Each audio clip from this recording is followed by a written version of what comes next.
Special thanks, of course, to Affordable Prestige Cars for providing the vehicle in this review. On this occasion, something a bit different to the cars which I typically review with them. But of course, if you are on the market for something like a Jaguar or various other prestige cars for great prices, and of course, if you live in the southwest of the UK, or maybe even a bit further afield, of course, you can click the link right below in the description to check out their current stock.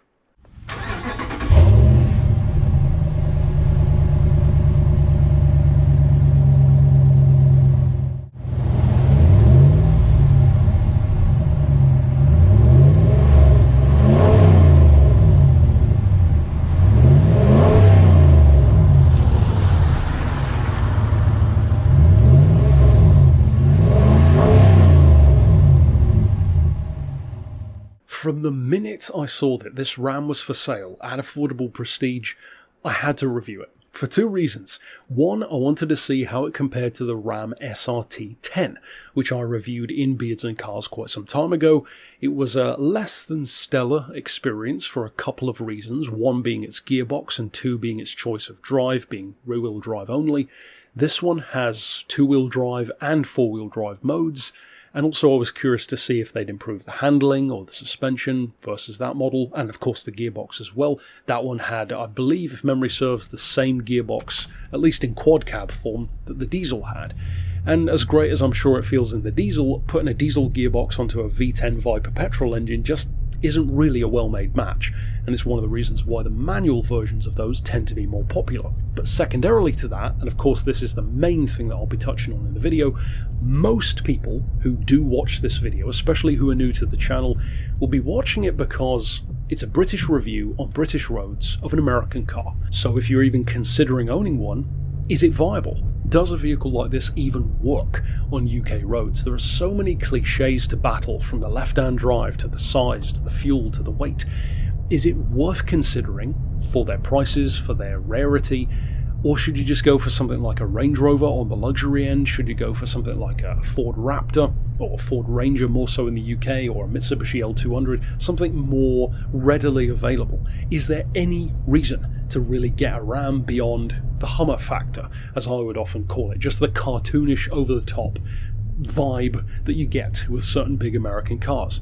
Well, I feel like I'm in a very unique position to be qualified to talk about this, because even though I don't drive a pickup, I'm sure I will at some point, but for the moment I don't. I do, on the other hand, drive two massive American cars in the form of classic Lincolns, both roughly the size of this Ram anyway. Especially my older 1960 shape, which is the biggest one they ever made. That one's 227 inches long, which is about the same as this. And even in terms of weight, the Lincoln's 2.5 tons, so it's not that far off on weight either. Of course, both are left-hand drive, both do about 10 to the gallon, which are significantly worse than this can do. Well, the first thing, to cut to the chase, is it's nowhere near as bad as you're thinking. In fact, left-hand drive becomes second nature so quickly you would be shocked.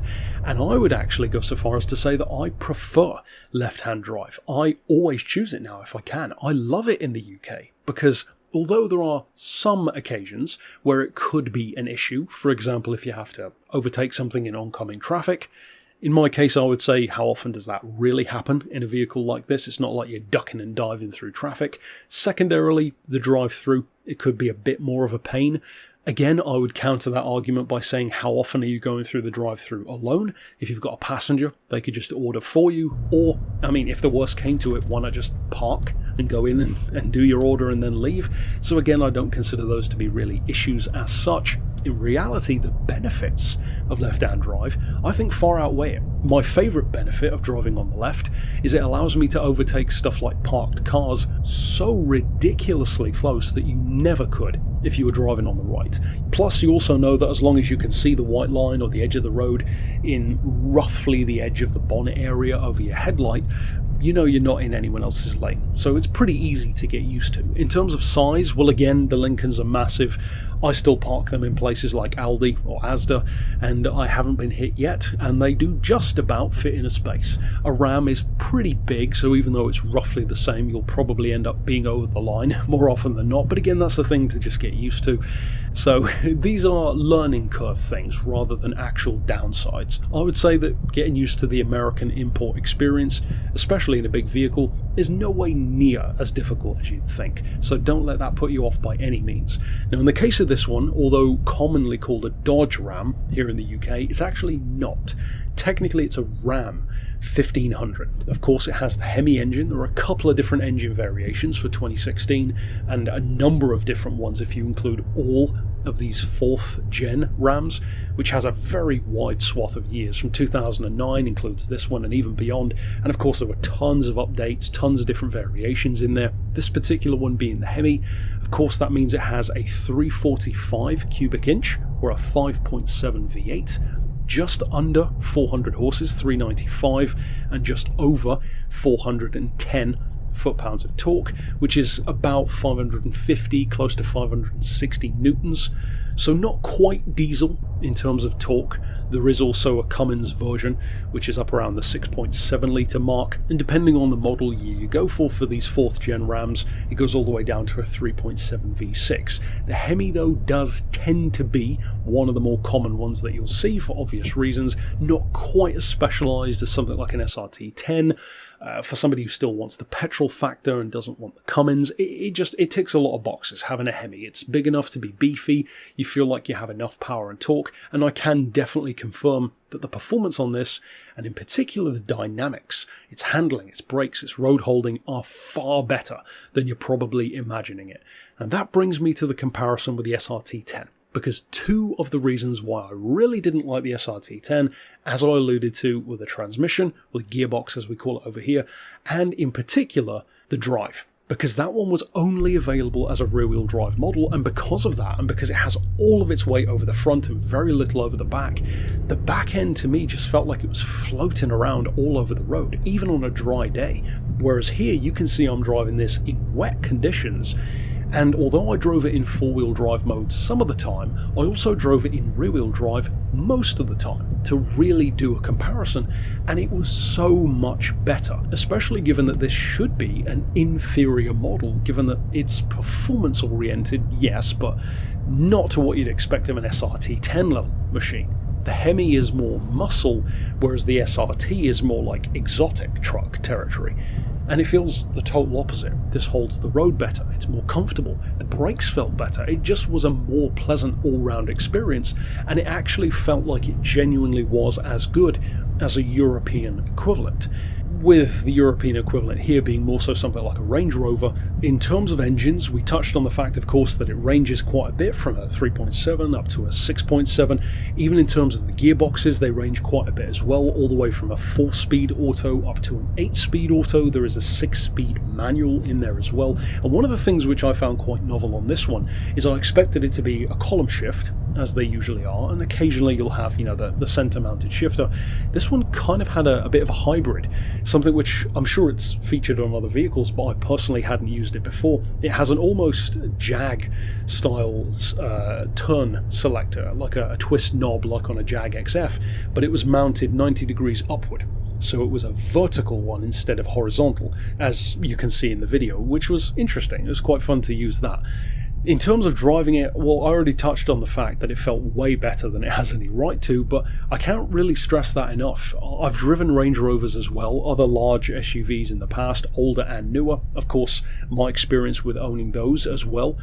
I mean, I had a Touareg in the past. It's not the biggest of SUVs, but I'm used to, again, living with a larger SUV or 4x4. The Range Rover that I drove was the SVR, certainly quicker than these, but very, very big as well. And even compared to something like that, this can genuinely hold its own. Not in terms of performance, I'm talking about how it feels. The handling, the fact that it is a vehicle that's this big, this heavy, and potentially this cumbersome, to feel as good as it actually does is a testament to being better than you would ever expect it to be. I would say that despite the fact that Brits love to make so many jokes about American cars, both older and newer, and some are warranted, some really aren't, the majority of those jokes kind of fall flat when you actually get the chance to drive them. It's one of the many reasons why I actually love American cars.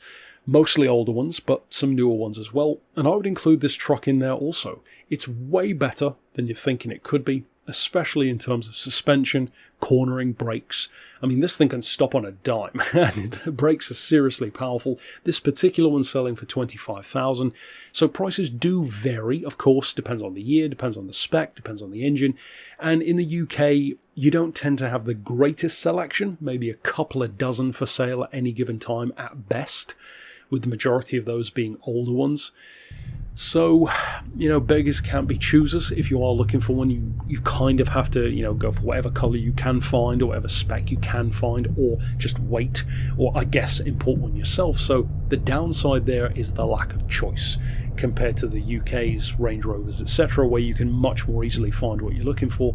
I would say, though, that for those who are considering something different, of course, something which still has the rough and ready four-wheel drive, the truck space, the interior space, of course, the off-road ability, the torquey, powerful engine, ticking all the boxes of a pickup truck in the general sense, even our smaller ones here, well, it does do all of that. And even though you're paying a bit more for it, what you're paying for isn't the fact that it's necessarily more powerful, you're not paying for it to be quicker, you're paying for the speciality of it. Most American cars over here have a markup on price. Just look at something like a C8 Corvette, look at the stupid prices that they are over here. It happens every time a newer vehicle like a Hellcat or a Corvette comes out. The markups are ridiculous in any foreign market. So in terms of living with one, like I said, I haven't lived with a truck, certainly not a Ram myself, but living with larger left-hand drive American vehicles, I can definitely say they're a lot easier to live with than you'd think. So if you are thinking about taking the plunge, at the very least, I would recommend giving it a test drive. The only thing that you need to remember when you're driving left-hand drive for the first time, especially a taller one like this, where you kind of feel disconnected a little bit because of how high up you are, is as long as you keep the left-hand curb or the left-hand white line roughly on the corner of the bonnet, you'll be okay. Because otherwise, especially the first time, your vision and your brain will want to return your line of sight to where it would usually be. And obviously in a left-hand drive truck, that means you're going to be driving in the middle of the road. So as long as you keep that in mind, you'll be fine. Once you get used to it, which really doesn't take long, I think you'll have a lot of fun. And jokes be damned. People in the UK love to make jokes about American cars, but I tell you what, every time I drive my Lincolns, people have nothing but smiles on their faces. For all of our jokes, Brits love American cars, and I would say that this is the experience that I wanted from the SRT-10. So my overall verdict, as you can tell, is a very positive one. I love this experience. I think this is a far better vehicle than the previous incarnation that I drove, and certainly a worthwhile truck to check out if you consider it. So of course, if you have owned one of these, either in the UK, but certainly in the States, I'd love to hear your thoughts, any potential issues that you think owners should look out for, or recommendations on transmissions and engines, which are the best versions. Then of course, drop all that down below, and check out the SRT-10 review as well if you are curious how that compares. But until next time, I'll see you then with more, and for now, as always, thanks for watching.